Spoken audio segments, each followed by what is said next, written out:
Oh, hey everybody! Look at that. We're live on the Blab. Let's give this thing a try. Hey, Drew and Corey, how you guys doing? Well, how are you both? Hey, buddy. Long time no see. Happy New Year. Yeah, absolutely, absolutely. It's good. It's great to get the whole gang back together, all three of us here, and yeah. So it's the first show of the year with all three of us. Corey and I did a quick little show last week, and it was great. Anniversary day. Great. Oh yeah, exactly. You were off celebrating your anniversary, and we were very glad that you were not with us, Me as was too. your wife, I'm sure. So We totally wished you a happy anniversary, by the way, live on a podcast. Thank It's you. It was legit. appreciated. We had a good one. It was 9 years. nice, very Mhm. nice, very Indeed. nice. Thank you. Exactly. So good. Well, great. Glad that we could all get here. Let's talk a little bit about it. Drew, we didn't hear much about your New Year's experience. You want to fill us in? Anything big going on with you? I typically scoff at those who spend their time off hanging around the house and local. I do like local, but I like to spend my time off out and about and adventuring. But a couple days after Christmas, all the family that was in town and all that left. And so I had about a week of time with just my immediate family, wife and kids, and that was fantastic. Did a lot of stuff around the house, like projects that needed to get done, etc., but then did plenty out in the community. We went and took the most reliable public transit in San Antonio, the Breckenridge train. We took that and stopped at every stop, rode tricycles, etc., and walked about and played at playgrounds in Breckenridge, had a good time, and came back, had some nice augies, went to the tea gardens, just pretty solid day. Other good stuff. Then New Year's Eve, as is the tradition in this neck of the woods, all of the practiced fire, mortar rounds, etc., had been shot off in the preceding days. And as soon as the sun went down, all hell broke loose. Everyone seems to spend most of their January paychecks preemptively on fireworks in this neck of the woods. And so it was crazy. Yes, I do live in the middle of town. Yes, it is illegal. No, no one cares. Yes, I do have a flat roof. And so about 11:30, I woke my son up.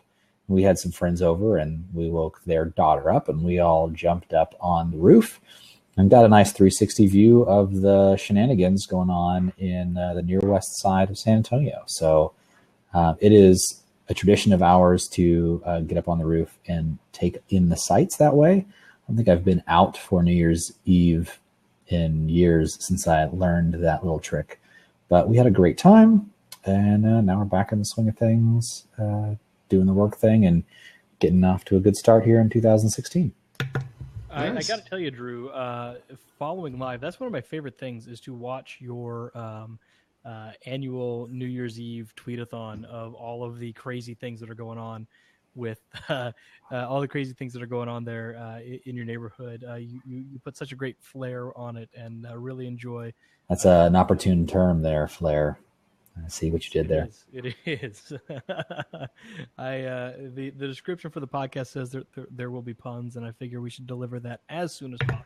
So, That's punny. Early and often. early and often. That's funny. Exactly. Yes. So, where did you stay on your anniversary? Because you posted some pictures from an amazing location that I saw that I was blown away by, and I'm like, I need to stay there. Wherever Drew was at, I need to go there. I would agree with you. It was wonderful. My wife has long wanted to stay at the Omni La Mansion, which is downtown on the Riverwalk. Our favorite little pub, Waxy O'Connor's, our favorite little river pub. It is right across the street. And so I made sure that we got a river view balcony and all that business.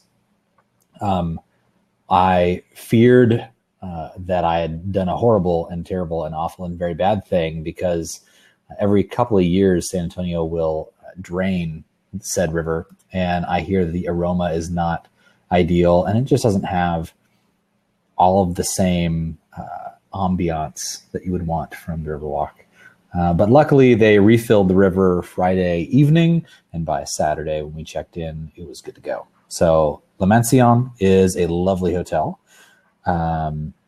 We did nothing that we couldn't walk to. So we basically parked Saturday afternoon, left the car in the parking spot, and were pedestrians for the rest of the weekend. Got to do lots of good stuff. I got tickets to Brian Regan, which is a comedian that we both love. He played the Majestic, which is a place that I love. I'll go see anything at the Majestic anytime. It could be maintenance day, and I'd probably be down with going. We did that. I had dinner reservations before at Bella on the River, which the food was good. The ambiance was good. The number of tables in the space might have been a little higher than I would have preferred. We were sitting with probably a 2-inch table gap between us and the next table. Luckily, no one was sitting at that table for the time we were there, so we didn't join anyone. We could have shared a bottle of wine with them pretty easily, or just stolen it, and they couldn't have stopped us because we were right there. But that was quality. We enjoyed that. Then after the show, we went to Bohannon's. So I'd been to Bohannon's, the bar lounge downstairs jazz club, a few times after shows. They have a great bar program there, and they have nice appetizers and desserts. And so I got us reservations at the restaurant, and we went upstairs, and their bar staff was a little less informed than I'd hoped. Their lower bar staff is fantastic. The first floor, that's really what they stake their claim on. But we had, appetizers and such, because my wife really enjoyed La Bella, and I didn't have quite the full meal there sharing with her. And so I had the rest of my meal at Bohannon's after the show, and that was fine. I had crab cakes and ahi tuna, which it's a steakhouse, but they do good work. Crab cakes are always like a hit or miss for me because it's not the East Coast. So it's a really I'm gonna try it, but I don't have much faith in it. So that's why, when that comes along, I'm like, oh, crab cakes. So Bohannon's sources everything as well as they possibly can. I trust them on their sourcing. They're known as a steakhouse, but I didn't need a steak at 10:30 in the evening after already having a meal. So we forego the steaks and we go for other things. Late night snack. Yeah, exactly. We ordered a few cocktails. It is that time of the year, as is cocktail conference, which we will get to. But I introduced my wife to the Pisco Sour and I love Pisco Sours. She's a margarita fan, and so I thought that would make sense. And then I also introduced her to the Jack Rose, which is a cocktail that I really, really like. The bar staff upstairs didn't know what a Jack Rose was, so I had to walk them through it. Turned out good, but I also had myself a Whistle Pig Rye old fashioned, which that's a lovely thing.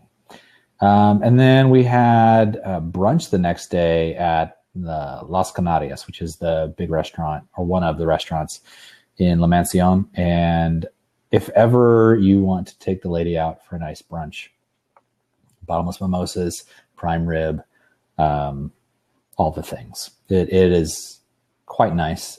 We enjoyed that thoroughly and just relaxed over the meal. I gambled on the coffee. I'm a coffee connoisseur snob type. And I asked about the coffee before I ordered it. And they said, well, we used to have Starbucks, but we've upgraded. And that's all they needed to tell me. And it wasn't amazing, but it was certainly not bad at all for restaurant coffee. It was completely mellow and had solid flavor, not the really distinct single origin stuff that you would expect from a high-end coffee shop, but pretty solid. So that was the extent of the weekend. We did go to Rocket Fizz to get some snacks and good times for the kids when we got back, and picked them up from their overnight stay with some friends. But other than that, it was good. Recommended.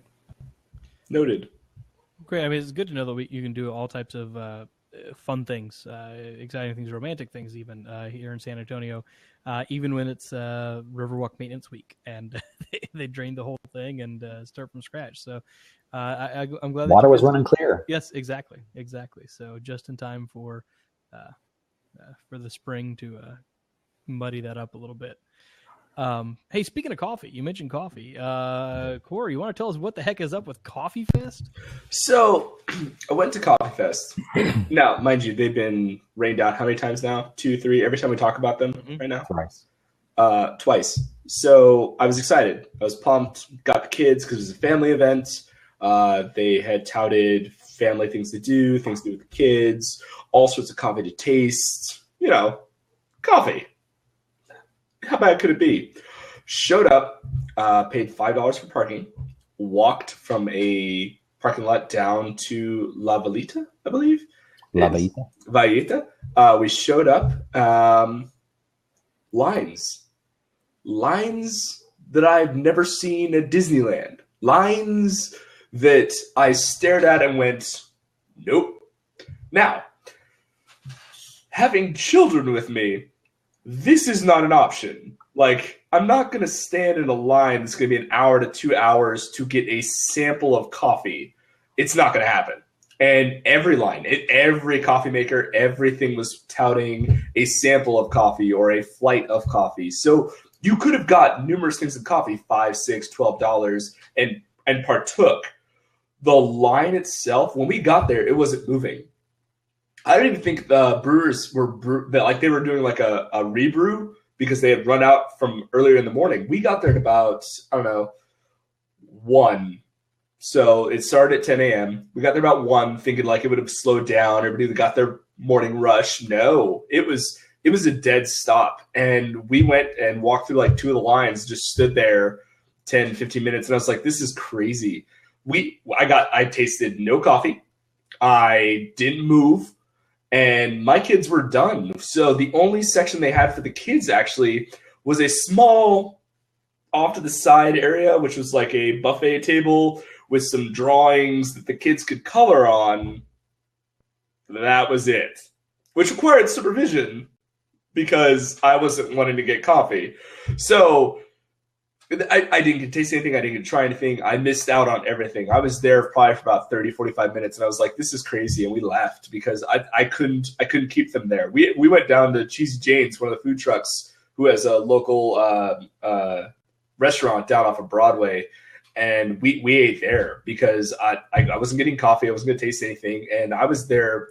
There were just people just standing there, not moving, just chatting, Facebooking, Twittering, Instagramming, doing whatever. But the lines were insane.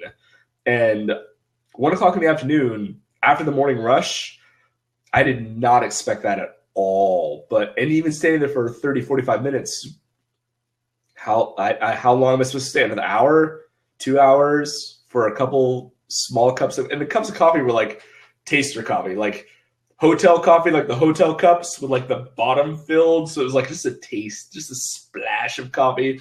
It wasn't enough coffee for me to appreciate it. And I was like, I could drive 2 blocks this way and go to Brown Coffee or Local Coffee or any of the amazing other places that San Antonio has. So, Alan. Most of which we're not there. I don't know if they're invited or not, right? But they weren't there. Right. They weren't there. Those were the people that I was looking for, especially with everything with Food Network and Alton Brown, like praising San Antonio coffee. These are the people that I expected to be there. They weren't. There was a bunch of people from Austin and like places that I was unaware of, which is cool. Don't get me knocking. Exploration is half the fun of those types of places. Like, exactly. But to a big beer fest or something like that, it's trying things you've never tried before. If you go to a coffee fest. That's what I was excited for, to get San Antonio, Texas coffee from around the area, or I would take Austin and New Braunfels and wherever else around the area to try. I was excited, but I was not going to wait an hour. I was not going to wait 2 hours. That gets a little ridiculous. And when you bring kids thinking it's a family event, you really can't wait the hour. Hey, kids, stand in line. Dad wants a cup of coffee. And it's not really a cup. It's kind of a splash. So we'll hang.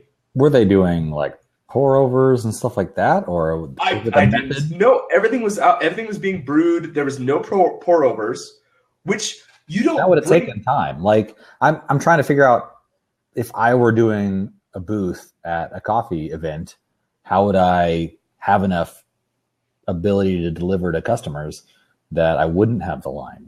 But you can't bring a pour over then, right? Because pour overs take time. They do. Well, sure. I did see some pictures from there of people making pour overs, right? So they had the 5 or 6 V60 station, right? And they were doing pour overs. Now, that might have contributed to the rest of the line. Like if you can't even get to your first cup of coffee, you're not going to make it to the next one and find that rare place where there's someone that's actually making coffee that benefits from being in a pour over. So I regret going so late in the day. I kind of wish that I was there at 10 in the morning to try all these things. But if I was going to be this crazy, I would have went first thing so I could be there right there at the beginning of the day, right there at the head of the line, first person to try the coffee, run from station to station and do my thing.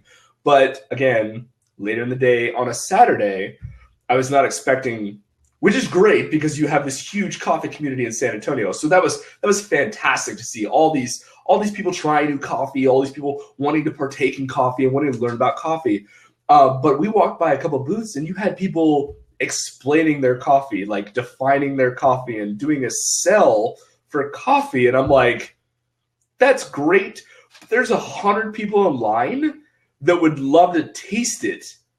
If you want to do that, let's do a presentation booth. Let's do something on a microphone, something that you can present your coffee and do as a presentation, like a TED Talk or something of coffee. I could see that. But you don't do it when you have the customer right there in front of you and you have 100 people waiting in line for one cup of coffee. And having multiple booths that way, it was rough. It was very rough. Like I said, I didn't get to taste any coffee. I didn't get to try anything. It was very packed. It was very difficult to move through anywhere, with or without kids. Just like, it was very cramped. And La Villita, I mean, you know that area. So it's a small area. It's meant for like local events. Was it around that fountain that's right across the park? Yeah, it was right there in that fountain area. So it was so crowded. And like the lines going around this side of the fountain, around this side of the fountain. And that's just like 2 of the locations for coffee. There were at least 12, 13 vendors. So we have coffee going this way, coffee going that way, people crossing lines, crossing the streams. It was impossible. Massive batches of cold brew is the only way to attack the problem. Which they did at Hemisphere Park. When they did the Hemisphere Park launch, they brought a bunch of cold brewers and they brought cold brew coffee and handed it out. They said, "Hey, try our coffee. Hey." And they just handed it out. Bam, bam, bam, bam. Nestea was there, handing out Nestea. Hey, here you go. Try this. That's cool. Move on. And people were just like blowing through the line. But this was just, and I love coffee as much as you do or Alan does, but I was not willing to wait that long. If it was a smaller line, I was like, okay, I'm number 5 in line. Okay, I'll wait. It's a slow brew. I'll get something in the next. It may not be this batch. It might be the next batch. But this was like hours until I hit the next batch, and that was unfortunate. So it was super crowded. Not enough stuff for the kids to do to keep them distracted to get coffee, and not enough stuff for the kids to partake in. Like they couldn't really experience anything because I don't want to give my 2 almost 3-year-old coffee and be like, hey, we're gonna stand in line and get coffee. My 10-year-old, hey, we're gonna get coffee. No, I don't want to do that. So, but go color here, and that was really the only thing going on. So it was rough. It was very rough. I think that they could have done it at a better location. I think they could have done it and spaced it out more, and I feel they could have been well. Well, I mean, what's interesting is that it seemed like it was put on by a different group of people than we would expect. Like as people who are pretty active in the coffee scene is not exactly who we would have expected to put on that coffee experience. And I think that was part of it. I think that it seems like there were a lot of retail shops that were there. And it really seemed like it was designed to just be a tourist kind of a thing. Did it feel like there were a lot of locals, or did it seem to be pretty touristy? So it seemed like locals. Like it felt like the local atmosphere. Like it felt like the hipster situation was strong with this one. So there were a lot of coffee and even locals that you felt were locals and knew about coffee. But when you say local consumers, not local producers, which was surprising. And that was, I mean, I was expecting to see Theory Coffee at least, and I didn't even see that. Yeah, and I'm like, you guys have a truck. The mobile types seem like they could have set up. I mean, I don't know what happened. I haven't been to the the old indie cart location, but they've got a truck. I think they've still got it. And that's Is it still in place now that they have their? They do. I stop there regularly, so it's still there. I stop there. The guys that are there, they run it. They're great. If you can get a cup of Theory coffee, it's 410 in Nacogdoches. It's fantastic. Cappuccino in town. Yeah, brown. Yeah. It really is. And they weren't even there. And I'm like, you guys have a trailer you can just drag to the front of this place, and you guys didn't even show up. So I don't know. Maybe the guys that brew coffee in San Antonio, they knew something we didn't. Well, it seems like if you're going to do an educational, like, here, I'm going to teach you about coffee, that's not really the forum for it. Like, a booth with a long line doesn't really engender the crowd to listen or to want to learn necessarily. It might be the right people who would otherwise want to learn, but 15 minutes into a line that hasn't moved and you're not necessarily engaged in the conversation about a single origin bean or how it was processed, your roasting style, your methodology, your philosophy, whatever. I mean, at a certain point, let's get the process moving. And you can brew a large enough batch of coffee in the morning and keep it warm in a carafe. You won't be able to present it at its peak, but you'll be able to at least present a pretty sizable amount of still very warm coffee that is very good, that represents you to a degree. And if you don't want to represent yourself in that way, you're really limited in your options unless you want to say, like, here, I'm going to show you how this works, and then you're going to have to smell it and decide to come check it out later for yourself, because I'm not going to be able to give it to everybody, or do some sort of a raffle of, like, the first 3 people that answer this question are going to get small portions of this cup. And then everybody goes, and I'm going to do another one in 30 minutes. So that was the thing, right? So I don't know. I think part of it had to do with location. La Villita is fantastic. It's a beautiful place. It's very cultural. It's right there downtown across from the convention center. It's within, like, the downtown area. So it's meant to be a tourist stop. But the problem was that it couldn't accommodate the people. And I feel that if it was going to be this type of an event, maybe next time they should do it in Travis Park. A convention center. Travis Park would have been awesome. Spread it out, things that the kids can climb on, go to, like, the blow-up castles or whatever, and have them play on those things.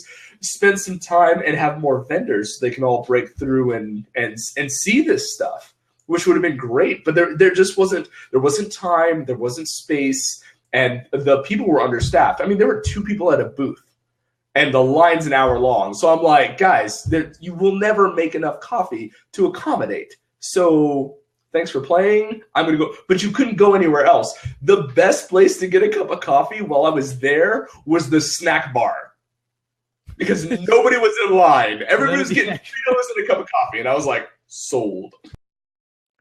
So it sounds like it was maybe not even a good idea, but whatever it was not very well executed. It was a great idea, but yes, you hit it on the head. It was not well executed. It could have been organized much better, but the execution was just not on point, and they need a bigger venue, especially because San Antonio has huge coffee buffs. I think that maybe they just based on the turnout, that's a great idea. Exactly. So I think that what I hope for is that next year when they do this event, they do it at a bigger location. They plan for that group of people, and they expect higher numbers. And I feel in San Antonio they'll totally get that. If they would they'll bring, if you brew coffee, they will come. There you go. Well, good. I think that if anybody happens to be watching from the San Antonio Coffee Festival, we got some great ideas. Let's talk. Let's make it awesome next time around. The other question that I kind of wanted to answer today was, what is your New Year's resolution, right? So, Corey, you and I didn't really talk about that much. I when we had our first show of the year, Drew, you obviously weren't there. Um, for me, and this is kind of where the technology part of it comes in. But one thing that I really want to do is to be a little bit more organized with the family. And so what I've actually started to do, and I think this is going to be feasible, is I've started using an agile methodology to just like we would with a software project or something like that at work. We would actually go through and have family meetings and go through a backlog of things that need to be done and assign them out and kind of determine what needs to be done and build them out and then put them all onto a board. We're using Trello for that, and so you can kind of put everything out and people can choose which ones they want to go see. So really excited to see how well this works. I think it's going to work pretty well so far. We've put both just regular household items that need to be done, take down the Christmas decorations, get my car license plate renewed, right? So a couple of different things need to be done for that. Pull those over into the old into each person's category, and then you can go through and finish them off. So it's kind of helped for that. The other thing though that I think is really working well on is our grocery shopping and menu planning. So one of the things we want to do is eat better food, right? And be more prepared. The thing that is just not great at all that I just really don't like is when we end up wasting food, right? Having too many leftovers and throwing them away, or not even preparing the food that we purchase. That shouldn't happen. So every week setting out a menu plan, and it's been really good to have a menu plan that we can both access, and then that we can both look at and go off the grocery list while we're in the store and cross off all those things that we need. And you take one kid and go to the produce, and I'll take another kid and go to dairy, and we'll meet in the snack food aisle and cross everything off. So that's been beneficial. So far. Trello for the list as well. It was pretty interesting. We use Trello for the list. What I've done is just kind of pull in recipes and put those all together. Put all the recipes in, and each recipe has an ingredient list. Then I just pull those over into a single, an additional card, right, as a checklist in Trello. That's kind of how Trello is organized, with lists and cards. And I put the each item as a line item on a checklist. You just pull all of them in and paste them, and it automatically populates individual items on a checklist, which is a great feature. Is there an app that does that more natively? Like, I want to cook X, Y, and Z thing, so dump ingredients to a shopping list. Different things. I can't find the right combination, right? So this is the struggle, right? So there is a beautiful app called Yummly, Yummly, and it is a gorgeous application. It's cross-platform, has a beautiful web app as well, and it has dozens and dozens of sponsored sites that that are well-known recipe sites, and they put their content on there natively, and then people can upload their own items. So the photos are beautiful on it. It's just a beautiful way to do it. So if you have a repeat offender where you make the same dish every couple of weeks, you can highlight that, and that's You just basically say, yeah, this is one that you yum it, right? So everything's got to be a verb. Let's be clear. It is the Pinterest of food. It absolutely is. It is a more food Pinterest of. I was going to say Pinterest is the Pinterest of food. Right. This is the Pinterest of the recipes. As a male, I see Pinterest. Yes. But it works really well, right? So it's really good at discovering new recipes, mostly based on what they look like. But then you can also say, hey, I like Clean Eating Magazine. Only search within the recipes from Clean Eating Magazine, and you can find those. So that's really nice to narrow them down.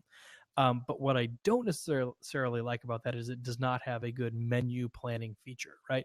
So I can say, I like all of these recipes. Okay, cool. Now what? I don't know what I'm eating on Monday. I don't know what I'm eating on Thursday. So that's a little difficulty there. What works about Trello better than it? So the thing that I like about Trello is that I can actually take the I can kind of assign it as a list, and I can pull in all of the individual recipes that I like. And so each recipe has its own card, and I've actually broken them out by style, right? So pasta dishes, fish and seafood dishes, vegetarian dishes, whatever I want, however I want to organize them, desserts, whatever. And then I can say things that we want to eat this week, things that we want to eat next week, and so we can both organize them and kind of put together a collaborative list of what we want to eat. So it's data entry heavy, but once you've got the data, it's really usable. Entry heavy, and honestly, it's not that difficult because I can just copy and paste, and it's in there. I mean, almost all recipes are, short description, ingredients, instructions, done. But your ingredients, you have to break apart. It's a little bit more manual, or no? I mean, it's just copy and paste, right? So you could say that you could say that you could copy pasta. I could copy pasta, my pasta recipe. You could definitely do that. Yeah. So the ideal situation would be a beautiful, like if Yumly added active menu planning to the list, it would be amazing. Yumly is a great way to discover the meal, a single meal for a party, for a dinner party, right? Find that perfect meal to eat with the 4 or 5 guests that you have. You put that all together and you figure out what you're going to eat. That works pretty well. It's not there for planning out a week's worth of meals or even more than that. So I think that's what we really need to worry about is finding a way to do all that. So that's why I like Trello. I found another one called Big Oven. It worked really well for saying this is what we're eating on for breakfast for Monday, lunch for Monday, dinner for Monday, etc. It even put out a shopping list based on that. The recipe selection that was built in was so-so. It wasn't great. And the interface was horrible. It was ugly as sin. Actually getting around on it was the problem. Trello's easy. Trello is pretty easy to use. And like I said, it also fits into this methodology that we're using for assigning out household things that need to be done. So it's really kind of behavioral at this point, trying to get it instilled into both my wife and eventually our kids, kind of our daily habits as trying to figure out, what needs to be done. So, hey, go back to that Trello app, see what's out there that needs to be done. I've got 2 hours of time before I need to run off to improv rehearsal. What can I knock out on this list? How involved have your boys been in the actual sprint cycle planning and working through the backlog? And how involved have they been in meal planning? Do they get a say? Do they, get to pitch in and help actually execute any of it? They've been 100% involved over 1 week. It's kind of tough. I mean, so the oldest boy is almost 6, so that's easy. Like he, is able to kind of give some input. He's getting to the point where he kind of knows what he likes, but more so he knows what he doesn't like or thinks he doesn't like. So that's kind of a difficulty, but we've been really good this year about getting him to try new things. So he's been really good about trying new things. And so that helps. And, I honestly think that putting it on a menu a week in advance has helped a lot because it's something that, he knows is out there. There's nothing going to change it. That's what it's going to be. So that's helped quite a bit. And then as far as like the household duties, he was actively in there saying, hey, I want to help with taking down the Christmas ornaments, and I want to help with a couple of these other things. So that was great to see, not just having to try to manipulate him into doing chores, but to actually be able to have him not only volunteer but almost beg to do them. So that was great. I just see your oldest, like he walks up to the board, he's all like, "That, Dad, sign me up, doing that." Absolutely. So I mean, what I did was I used Chromecast. There you go. Very nice. My son's Trello board. Exactly. Yeah. He does not like doing any of the things he decided he needed to do as part of his door list, but we're working. Exactly. And we still use a very similar one we have back there, and it works pretty well. But it doesn't share to my phone and to my wife's phone simultaneously. So that's a thing. So a couple things. One, in regards to Drew's thing, regarding making food with your kids. keep them involved, keep them cooking. This prepares them for college and not making ramen for the rest of their lives. So my girlfriend and my daughter made dinner the other night, and we found a recipe on Tasty Food on YouTube. It was something easy, takes a couple minutes to prep and like bake, and then you pull it out and you have like whatever you want to make. So we ended up making like a one-pot chicken Alfredo that my daughter made, and she was proud of herself to make this chicken Alfredo. It was pretty decent. Like it was good food, but she was so happy that she made this. She put the chicken in, she put the pasta in, she got all this going, but it was very simple that she felt she was involved. I had nothing to do with it. I sat at the table and was like, so I completely am on board with making sure that the kids are involved, making dinner and getting to do those things. But in regards to Alan and his last Yumly thing, that app looks really good. The web interface looks really good. What I want is an app that at the beginning of the week, I can say, I bought these groceries. Give me my recipe options. And it takes and it subtracts based off of what I make and says, hey, you have 9 pounds of chicken breast. You made fettuccine Alfredo, chicken Parmesan, and chicken breast dinner. It used these vegetables, it used these sides and these seasonings. You don't have X, Y, and Z, but you have enough to make this meal. And that becomes like Thursday, Friday. And then at the end of the week, you're like, today's grocery shopping day. What did you buy? And then you enter into a database that the system basically goes, this is what I bought. This is what I have available to me. These are the recipes that I have as options. And if there's anything extra, it goes, hey, you could make this at the top of your list and have this amazing meal, but you need like oregano, pepper, and garlic powder. And okay, great. I'll run to the store, add to that, bought this much. And the system just kind of like takes away from that. I would love a system like that. I would love a system to optimize a database of the food that I enter into it and provide options based off of it. I mean, Pinterest, we just talked about it, a great selection of food. Yumly, great selection of recipes. Tasty Food on YouTube does some phenomenal food in a couple of minutes that you can put together that's really easy. I would love food. It's inspiration. But inspiration engines don't fill your pantry.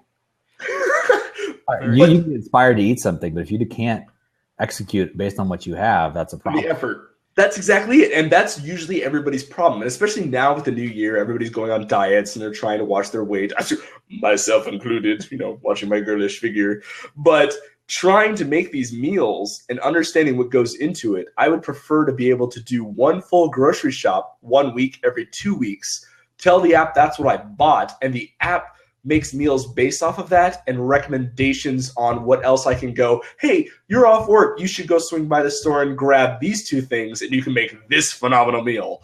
Or next grocery shop, add these things to your list, and then that. Kind of a little intuitive, but I think that based off of what you put into the system, the feedback you should get out of the system should be analytical on what you got out of the grocery store. Well, one of the things that my wife and I do at this point more natively, we don't have any real tools that make this any easier, but we have a series of meals that we know precipitate from the first meal. Like if you tip the domino, if we bought rotisserie chicken, that's a pretty straightforward meal, green beans, rotisserie chicken, maybe something else, and you're good to go. Well, we don't, as a family, eat an entire rotisserie chicken, and so we will then have some chicken left that we can shred and make quesadillas or enchiladas or a number of other things. And then you have a chicken carcass that you can boil for stock, and you've got a soup down the road. And so we've got a few of these projects where, you have one meal and you're going to have leftovers, and those leftovers are useful in a number of other ways down the road. And so usually Mondays is our shopping day. My wife will go to the store and grab a bunch of stuff. And on good weeks, when we've planned ahead and we know what we're having, we can really cut back a lot on the waste of food because we know we can schedule things out so that on Tuesday we have one of those meals that is going to precipitate the Thursday meal and that kind of thing. And so there's a lot of different components in this conversation, that could work together to make one really stellar app that Agreed. would track, favorites of members of the family, and based on things that you favorited, other things you should try. I mean, for us, Tuesdays and Thursdays are tight on the schedule. My wife works Tuesdays and Thursdays. She doesn't Monday, Wednesday, Friday. So she's getting home late. I'm getting home late. It's nice to have either a really fast meal that you can execute very quickly, or something that's already in the crock pot ready to go on those 2 days. Exactly. And so that is structure that we know is going to be the case every Tuesday and Thursday, and it affects the way we meal plan. If that could be something that could be learned, frozen pizza or hot dogs are really easy to execute. We'd rather not have frozen pizza and hot dogs every single week from here through the end of the year. It's not healthy. It's repetitive and boring. We're more adventurous than that. But, you get into a groove of a few things that you really like, and you wear them out, and then you got to find something new. So integrating those preferences, those precipitated next meals, what you currently have that you can work with, all of that stuff. I mean, I'm shocked by my mother that she can look at a pantry and in 5 minutes have a beautiful meal set up, but that's the way her brain is structured. She's been doing that for years and years. And so I want to extract that skill and put it into an AI and have it feed me delicious. Can I have the mom dinner app? Can I have that? Is that a thing? I want it. Do that, and you don't need to win the Powerball. Grandma's. That's a $1 billion idea right there. Somebody won that yet? Did that just happen? I think it's about to happen. What are we at? 1.4 billion, I think, right now for Powerball. Is that where we're at? 1.5 billion in lies. That's the biggest number that the annuity number that taxes. you need to know. The only number that you need to know is 1 in 292 million and change, and that's the odds of any one person. Any one number. Number. Series of numbers, I guess. So array. Anyone string number. Yes. So that's the thing. It's would it be nice to have an extra $1.5 million? No one's going to get $1.5 billion. That's the annuity without taxes taken out. No time one's out. Money. But time out. You take taxes out of that. That's $929 million. You know what that is? That's a couple private islands, lots of travel, and a boat. You know who I'm at that point? I'm back. We were talking about that today. We were talking about, which private islands you buy, and of course, their private island purchasing sites. I am curious what the traffic spike that this jackpot has had has affected those servers trying to run private island real estate websites. That's insanity. What's the current load on yacht purchasing websites right now, based on just this spike? Listen, sir. I was surfing private island websites this morning. I was looking because it could happen. You're not the only one. I'm just saying there's probably a good chunk of the populace trying to pick out their island right now. So part of me, working for a tent company, as we all do, there's part of me that wants to be like, there's some guy looking at that number going, there's a problem with the database. Something's wrong. It hasn't hit yet.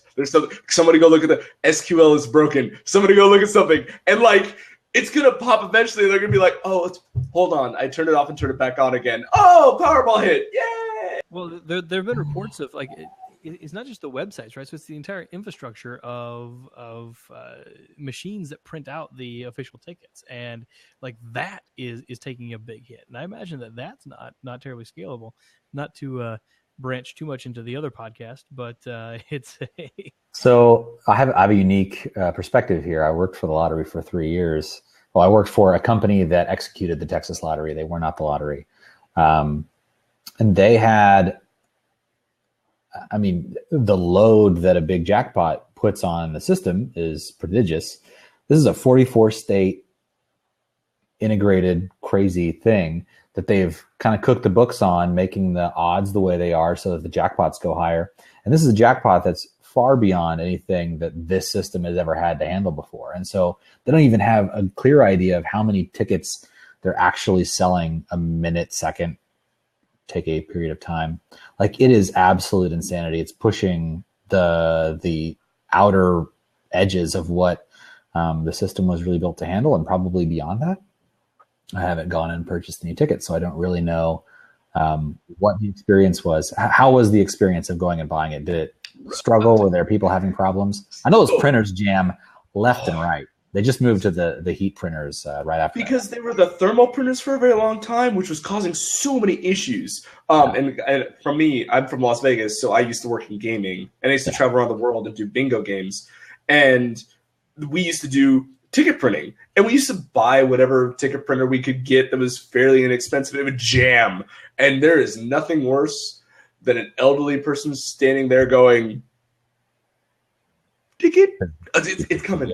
You fix it yet? Yeah. So, yeah, that was the thing. I went to 7-Eleven at the end after my shift today, and I went to 7-Eleven to grab a gallon of milk. The line was out the door. Why? Because everybody wanted a Powerball ticket. And I'm like, I just want milk. They were like, Powerball ticket? I'm like, no, I just want milk. That's all I want. I don't need a Powerball ticket. I already have one. Thank you. So, but it's interesting. Like, the phenomenon is crazy.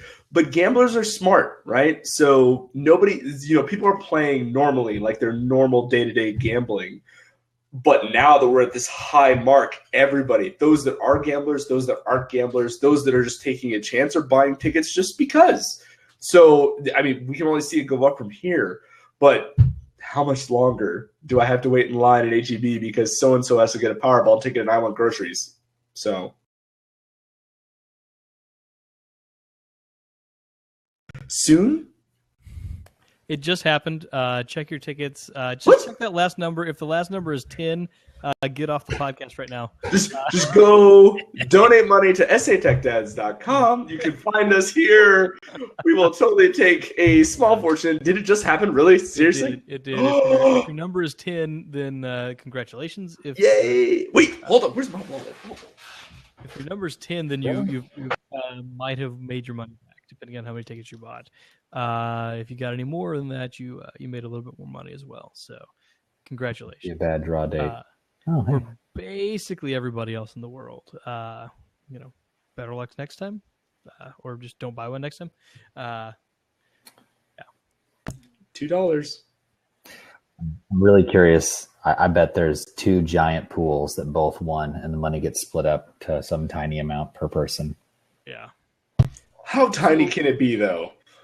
Like, people are imagining having $1.5 billion, which A, is completely unrealistic because no one's going to take the annuity and everybody's going to get the 40% plus tax chunk out of it. So, but let's be honest. It's a ton of money. If a bunch of people hit tonight, a bunch of people, and I'm one of those people, and they're like, after taxes, you get $2 million.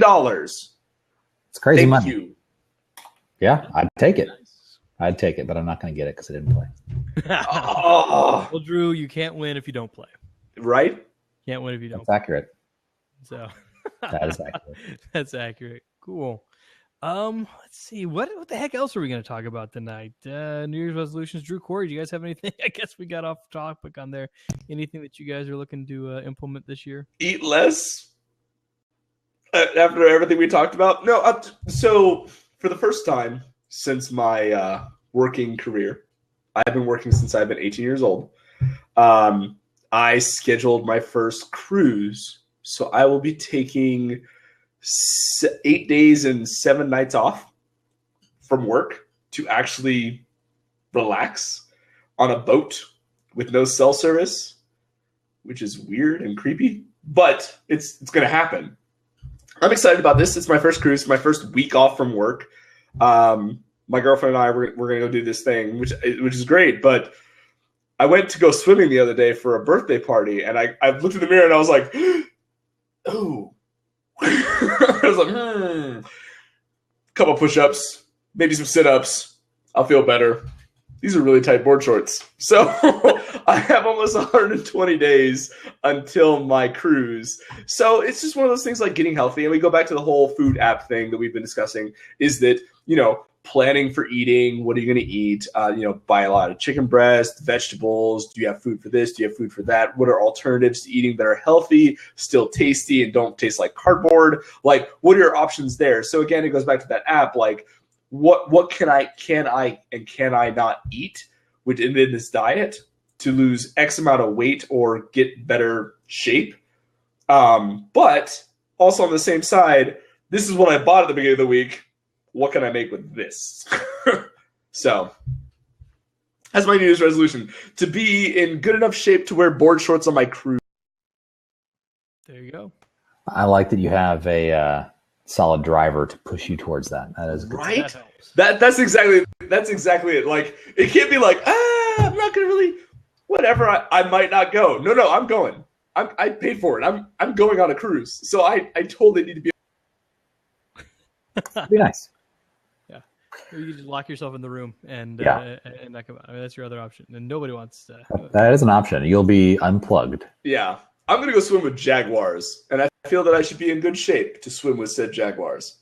Jaguars, yeah, right? So that was that was one of the things. It's an excursion. You go to a private island. Yeah, you go to a private island, and there is a jaguar lifeguard that you go out into the water and swim with.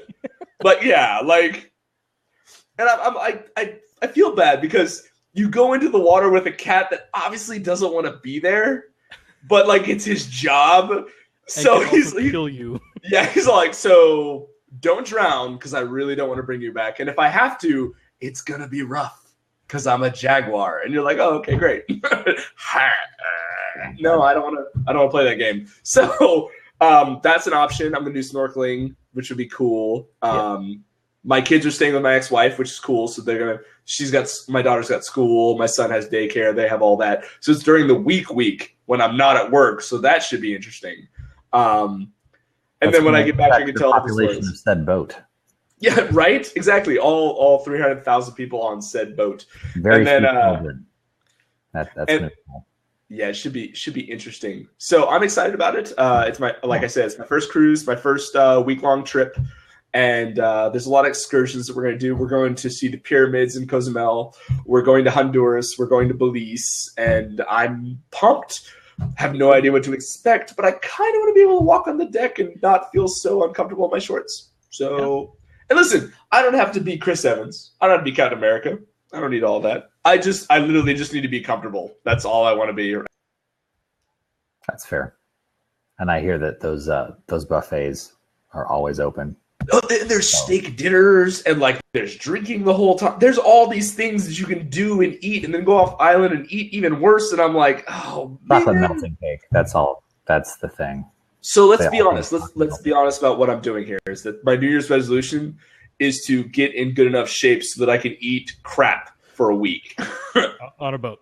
On a boat. That's what we're doing. That is the ultimate goal. So I don't have to work out on the boat. I can just eat. Well, then, I mean, you're going to need a New Year's resolution for next year. So. Right, exactly. And I mean, resolve again. Resolve to create the resolution. It's a wave, like a boat. Last year I resolved to break all my resolutions. How'd that go? I don't know yet. I'm still trying to figure it out. I don't know if I made it or not. I'm confused. So I don't do resolutions per se. I set goals for myself, and last year the 2 goals that I had were to read 13 books in 12 months. I knocked that one out, and the other was to take a crack at public speaking, and I knocked that out in January. Yeah. So my goal for this year is to not drop the ball on the public speaking. I don't feel like I dropped the ball, but I coasted. I hit it, and I was like, done. And didn't push for any more. And so I'd like to do some more public speaking. So that's back on the list just like it was. And then I want to up the ante on reading. So I think I ended up with 15 books last year, and I want to do 20 this year. So that's my goal, is to have read 20 books by the end of the year and to have done some additional public speaking, at least 1 gig. As far as resolutions, things I just want to change generally, I just redoubling my focus on eating nutrient rich instead of energy rich. I enjoy energy rich food, but I enjoy nutrient rich food, and that's the kind of stuff that keeps you well rounded and healthy. So just not the focus on, I like delicious things, but not just for deliciousness sake. I'm actually something that we kind of set out to do on this show is talk about this once or twice. But I'm drinking some tea. I see you guys are drinking some things. I have Golden Monkey here. This is a Tivana black tea that I love. I got it for Christmas. Got a couple ounces of this, and so I'm drinking this delicious tea. Trying to do that in the evenings as opposed to having adult beverages as often as I was having them. I enjoy them thoroughly, and that can be a problem. So Golden Monkey from Tivana is really good. It's one of my favorite teas over at Tivana. I've gotten a couple containers full of it because it's this is a legit tea. It satisfies that craving of like coffee and late night beverages or like energy drinks that is totally in my that earthy flavor that you want at the end of the night before you go to bed. So So I've got this. I've got some rooibos that I like, some South African red tea, and then I've got a couple of green teas. You hooked me up with matcha, and I'm looking for a culinary matcha that I can keep around the house and do every now and again. So I've got a couple picked out on Amazon. I'm going to go through and test out. But I've always liked tea. I'm getting back into it. I drink enough coffee already, so I'm not going to add any additional coffee to my repertoire. But I try to drink those kinds of things straight instead of with sugar or cream or anything along those lines. It keeps the health factor high and the nutrient factor high while keeping the energy low. I don't need the extra calories. I enjoy the flavors of those things. So as far as a resolution along the lines of what you two have mentioned, that's kind of the direction I'm headed. And Alan, where are you at with resolutions of non-resolution? Just those same things about being organized and eating a little bit more. You mentioned nutrient-rich things. You've mentioned eating better and things like that. And I think that my goal is to have the vast majority of the food that I purchase at the store be food that will spoil within 2 weeks if I don't eat it. Right, like that's the best shape I've ever been in. The best I've ever felt is when I did that most frequently. I lost a battle against convenience, and that it's super convenient, but it's not the best. So you really, I think that I really want to focus on making as much of my own food as I can. A couple of things I've been doing is trying to do more things in the crock pot, right? So do a bunch of prep work on Saturday night, Sunday, and just chop a whole bunch of vegetables and chicken and beef, whatever I'm making, and then just put it all in a Ziploc bag and just throw it in the crock pot the morning before I leave and have it ready to go. The more we can do that, the easier it is, getting home to food that's already ready. Like that's amazing. So things like that. So that's where I'm at. It's hopefully going to pay off. I think that I need to be with you, Drew, on the less adult beverages at night. Man, I love to have me a tasty beverage at night. I am having me a tasty beverage at night. I see that art car. Yeah. A fantastic can mug stein. Lovely. Das Cannenstein. Which is like this is the embodiment of I think this is the physical representation of dad jokes, right? So it is a plastic painted to look like chrome or pewter, perhaps, stein holder for cans. Just drop them in. So I think this is the physical embodiment of a dad joke, and I forget it every once in a while. I leave it up in the cabinet. So I brought it down for a tasty beverage tonight with you gentlemen. So I'm going to warn you, as a person that loves crockpot meals, there's nothing better in the warning than like getting ready to go to work. You throw a bunch of just food into a pot, turn it on low, put the top on it, and then leave. When you come home, you have dinner. It can escalate quickly because you might go into you'll do these things, like try these things, and you realize that these meals are awesome. You can make stew, and you can make chicken, and then you can make meatballs. And Pinterest starts sending you things that you can do with the crockpot, and then you get into sous vide, and then things get crazy. Yeah. Because you're like, oh wait, I can make steak in plastic bags. My birthday, that's what I want. Right. So, yes. So, and then you realize that you can make food quickly in a healthy fashion, in a cool technological fashion, and it becomes crockpotting. It basically becomes a hobby, and you're just like, I would make said meal, and you like present it as like this beautiful steak, perfectly cooked all the way around, that came out of a plastic bag, and you're like, Absolutely. Man, yeah, that's true. You don't want it to get too crazy in there, do you? Join the crockpot side. The other thing about crockpot meals is they're typically proportioned for a larger group, and they result in leftovers. Huge meals. You can really like get a giant backlog of leftovers if you're not careful in your eating stew. So, yeah, so that's part of it too. Is I'm trying to keep better notes. I'm trying to keep better notes, right? And say, okay, well, this recipe actually, like, for our family with the portions that we're wanting to eat right now, fed us for X amount of days. This one fed us for 3 days, or it fed us for, dinner, lunch, dinner, right? Okay, great. That's good to know.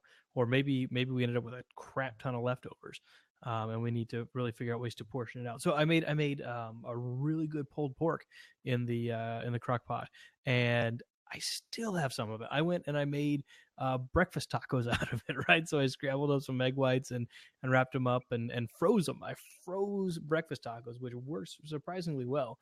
And nothing's as good as a nice fresh breakfast taco. Don't get me wrong, but it works pretty well. So I froze 15 breakfast tacos in the freezer. Yeah. And I still have pork left over. So, I mean, like, it's one of those things where obviously you can choose the smaller piece of pork, but if you can find other ways to use it, just like you were talking about earlier, Drew, with taking a rotisserie chicken and turning it into 3 or 4 different meals. So, ladies and gentlemen, next week on Food Network, Alan Bush is going to present crockpot meals and how to freeze 15 breakfast tacos with brisket, so or with a pulled pork. So, yes. Right on. Well, I tell you what, we've been doing this for an hour already, and we should probably wrap it up. We got to get back to the families that we have and get some rest and all that stuff. Was there anything else that we absolutely needed to cover today? San Antonio Cocktail Conference is coming up. It's kicked off, right? So, Drew, what's your not 5 minute? What's your 45-second elevator pitch for the cocktail? This is at least the third year that San Antonio has done a cocktail conference. It continues to expand. There are all sorts of courses, classes, and tastings going on downtown, mostly focused around Houston Street. I think they started a couple of days ago, actually. There was some stuff last weekend. But the main bulk is going to be this coming weekend. A lot of the bar staff and restaurant staff in San Antonio that are focused on liquor and cocktails are going to be doing quite a bit. They brought in a bunch of the other, I don't know what the word is, evangelists, I guess, of a lot of the different brands to showcase specific labels and specific styles of cocktails and liquors. I went last year and the year before, and they have a big tasting room where they'll have all sorts of things. There was a couple of ladies here in town that make shrub syrups for sodas and cocktails that were amazing. I had a 35-year rye that was way smoother than it had any business being a rye. All sorts of great things. I got to try Balcones for the first time 2 years ago there, and Balcones Distilling does some really great stuff with blue corn whiskey. So there's just a lot of education and flavor to be had. Be responsible. Don't try to cram too much in because it'll get to you quick. But that's what's going on. Check it out. Yeah, plenty of different events to check out. So lots of great stuff there. And it's this is the most important thing. It is mostly indoors, so it will be significantly less Unrainoutable. likely that the San Antonio Tech Dad podcast will cause a rain out. So Is it part of me wants it to be like, I'm going to log in that day and it's going to be like, so the event was rained out. What? the sprinkler system It just went off. went off. There's potential fire, microwave, popcorn is. Yeah. Somebody made a flaming cocktail. Long story short, it rained out. That flaming god. Poor life choices. It is always a bad idea. When I say that, I mean all. Yeah. Yeah. True facts. Yes, absolutely. All right, great. So, Corey, tell us what's the latest cool thing that you talked about on the starting point podcast? On the starting point. So we just had a large discussion about VR. Which was 2 weeks ago, and then last week, actually today, we're posting this tomorrow. So today, Wednesday of this week, we talked about EA, Electronic Arts, is releasing a new deployment system for video games. It's $4.99 a month. You have access to 15 games, all you want to play. Play all you want. These are AAA titles, sports titles from FIFA to Madden to Dragon Age Inquisition to Battlefield. So, like AAA titles. Problem is, it's $4.99 a month. So, theoretically, after a year, it's $60, which is the price of a game. And that's their selling point. Hey, we have 15 games. At the end of a year, it's almost a game. But is the audience there? We have Steam. We have EA. There's a lot of things that we're discussing on there. And then what are the lead designers of Rockstar Games, who are famous for building Grand Theft Auto, left the company recently. And when I say recently, like last year he went on sabbatical, and then they said, when are you coming back? And he said, no. Everybody's going, question mark? What happened? So there's a lot of speculation what's going to go on there and where that franchise is going with Rockstar Games and Rockstar North. So yeah, check us out at A Starting Point, or check us out on Shout Engine. You can check out us there, or on iTunes. You can also find us. Just look up Starting Point, and we just submitted for Google Podcasts, which is exciting, which I just realized wasn't live yet. So I got very excited. So I'm like, oh, we're not even live, and we're already approved. So I'm stoked about that. So if you guys want to check us out when that comes live, you guys find us on that platform as well. So I'm pretty pumped. And and you guys find me on Twitter as always at Mythic Griffin, MyThickGriffon. So you can find me there. Check me out, message me, talk to me about video games, dad things, all the things, tech things. I'm there. Well, tomorrow we're actually going to have the CTO of our company, Rackspace, on talking about cloud predictions for this year. So looking forward to picking his brain, digging a little bit deeper into what he sees in the future of cloud and the future of IT in the coming year. It's something that we've done for the last couple of years, and it's always a good show. It's good to hear somebody who's got access places that a lot of people don't have, giving his insight. And so it's going to be fun to kind of hear from him and get to poke a few questions, find a bit more about what he's thinking in that spectrum. And Alan, something cool happened today with another project coming up. I want to say something about that. Absolutely. So we have actually launched another weekly podcast at Rackspace, a netcast, if you will. It is the Deep Dive series, which looks at our dedicated hardware, networking gear, things like that. Drew and I have been talking about the cloud side of things for almost 3 years now. And they just launched this one. Drew and I were able to be there with them. And number one, they did a great job.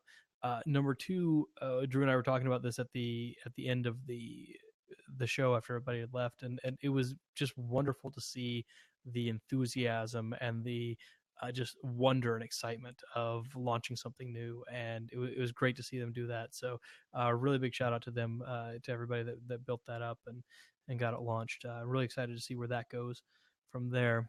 And then additionally, just like to plug again the John Ingate's tomorrow at ohpodcast.com. That's where we have our That's where we have our office hours hangouts. And then I also do comedy sports, improv comedy, kind of like Whose Line Is It Anyway? Do that at Comedy Sports San Antonio.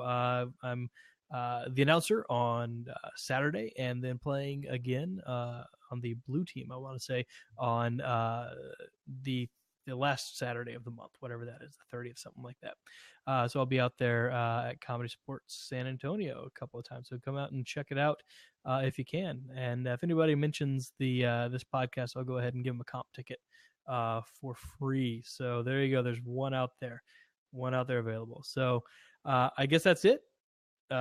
Thanks, Drew. Thanks, Corey, for joining us. Oh, wait. There's one more thing.